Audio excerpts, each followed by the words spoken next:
Il n'est pas toujours facile d'être soi-même. Et je pense que vous avez certainement remarqué ça. Je pense que c'est déjà arrivé à chacun d'entre vous de vouloir faire quelque chose qu'il voudrait vraiment faire ou qu'elle voudrait vraiment faire. Et de se demander si elle va vraiment le faire parce que l'entourage ne va pas être d'accord. Parce que la famille ne va pas du tout être d'accord. Parce qu'on va être combattu par les siens. On risque même de ne plus être aimé par les siens. On peut même être rejeté. Ça peut aller jusque-là. On peut être rejeté parfois par sa famille parce que on aspire à quelque chose que la famille n'accepte pas. On a un rêve, une soif en soi, une envie de faire un certain nombre de choses que la famille n'accepte pas. Et pourtant, quand c'est comme ça, vous ressentez au fond de vous que c'est vraiment ce que vous voulez faire. Vous aimez tellement une femme avec qui vous voulez partager votre vie. Vous savez que c'est avec elle que vous voulez être. Et votre famille vous dit non. Votre famille vous dit ce ne sera pas elle. Tu vas plutôt épouser la fille d'un tel. Vous êtes passionné par une activité, par un domaine de vie. Vous rêvez, vous ne pensez qu'à ce domaine de vie-là. Vous ne voyez que ce domaine de vie-là dans vos rêves. Vous rêvez, vous êtes en train de pratiquer ce domaine de vie-là. Mais votre famille vous dit, tu ne feras pas ça parce que ce n'est pas un vrai travail. Parce que ce n'est pas un véritable métier. Parce que ça ne te permettra pas de manger demain. Combien de fois cela vous est déjà arrivé de vous sentir pris au piège alors que vous étiez,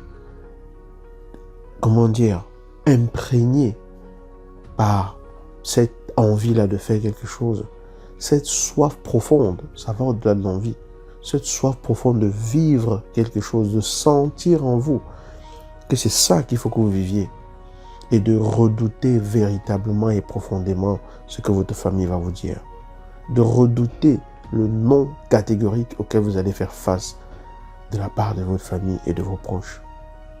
On peut voir ça dans plusieurs domaines. Ça peut se décliner de plusieurs façons. Ça peut se décliner avec plusieurs ramifications différentes. Mais si vous avez déjà vécu ça, vous allez comprendre de quoi je parle dans cette vidéo. Alors j'ai un message pour vous aujourd'hui, si c'est votre cas. C'est sûr que l'on pourrait se dire que c'est difficile d'être soi-même, de vivre les choses comme on les ressent vraiment au fond de soi. Mais la question c'est, si vous ne les vivez pas, qui est-ce qui les vivra pour vous? Si tu ne vis pas ce que tu reconnais comme étant ton chemin de vie aujourd'hui, qui le vivra pour toi? Quand est-ce que tu le vivras? Il est important de réaliser que la vie est courte. Ta vie, c'est celle que tu es en train de vivre maintenant. C'est maintenant que tu vis ta vie. Donc il est important que tu imprègnes vraiment ça au fond de toi. Que tu comprennes vraiment au fond de toi que ta vie t'appartient. Que ta vie, c'est ta responsabilité. Que c'est à toi de faire de ta vie quelque chose qui correspond à ce que tu portes de plus profond en toi. La soif que tu as en toi n'existe pas en toi juste pour te perturber. Elle te perturbe parce que tu t'écartes d'elle alors que c'est en elle que tu trouves ton alignement. Tu souffres parce que tu t'écartes de plus en plus de ce qui correspond à l'alignement qui devrait être le tien. Mais si tu n'es pas toi aujourd'hui, qui deviendra toi? Qui vivra pour être ce que tu étais appelé à être? Il est important vraiment de se poser ce genre de questions. Parce que tu peux mourir demain. Moi, je peux mourir demain. Tout le monde peut mourir demain. Je ne connais pas un seul être humain qui est arrivé sur cette terre, qui a décidé de ne pas mourir et qui n'est pas mort. Ça n'existe pas. Je ne connais pas un seul être humain qui est arrivé sur cette terre et parce qu'il avait énormément de projets, la vie l'a épargné et il a vécu indéfiniment et qui continue encore de vivre ici. Je ne connais pas. Trouve-moi une seule personne qui, parce qu'elle pensait qu'elle avait le temps ou parce qu'elle était convaincue qu'il fallait qu'elle fasse des choses pour les autres, alors qu'elle souffrait de ne pas faire les choses pour elle-même, il lui a été donné l'opportunité de vivre 50 ans de plus ou de vivre éternellement pour pouvoir enfin faire ça. Tu connais cette personne? Sois toi-même. Vis la vie à laquelle tu aspires. C'est sûr qu'on ne nous a pas appris à agir sans se laisser influencer négativement par le regard des autres. Et plus les personnes sont proches de toi, plus cela va t'impacter. Plus les personnes te sont chères, plus tu vas vouloir que ces personnes-là soient d'accord avec tes choix. Mais on peut aimer une personne et ne pas être d'accord avec elle et continuer à l'aimer quand même. On peut aimer une personne, avoir un avis défavorable de cette personne et continuer à l'aimer quand même. Sinon, en quoi est-ce que ce serait de l'amour? En quoi est-ce que ce serait de l'amour si une personne te dit que si tu suis le chemin que tu reconnais comme étant le tien, tu n'es plus son frère ou sa sœur?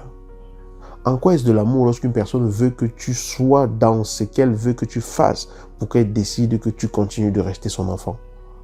En quoi est-ce que c'est de l'amour lorsque la bénédiction que ton père doit te donner est conditionnée par le fait que tu prennes les décisions comme ça lui plaît?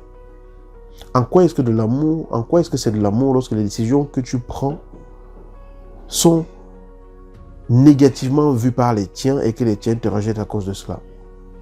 En quoi est-ce que c'est de l'amour lorsque cet amour-là est conditionné par le fait que tu dois faire ce qui plaît forcément à ta mère? En quoi est-ce que c'est de l'amour lorsque quelqu'un qui dit qu'il t'aime ne peut pas simplement te dire « je te souhaite le meilleur » même lorsqu'il ne comprend pas pourquoi tu fais ce que tu fais et surtout que tu lui dis que c'est vraiment comme ça que tu ressens les choses? C'est de l'amour ça pour vous? Aime-toi en premier. Donne-toi la place qui te revient en premier.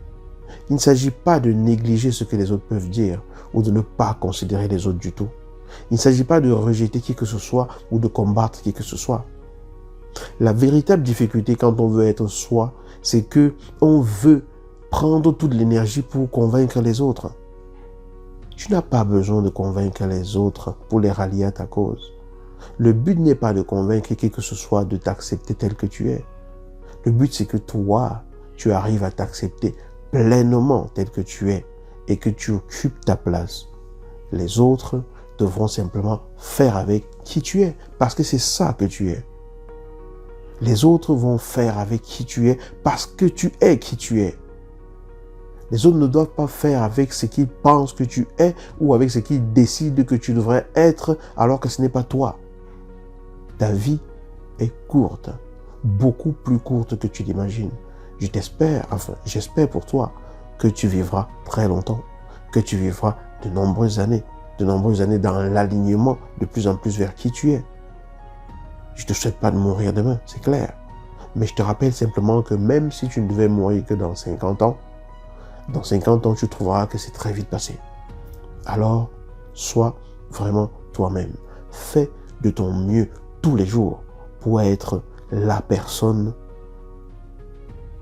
que tes tripes te crient d'être. Sois toi, c'est tout.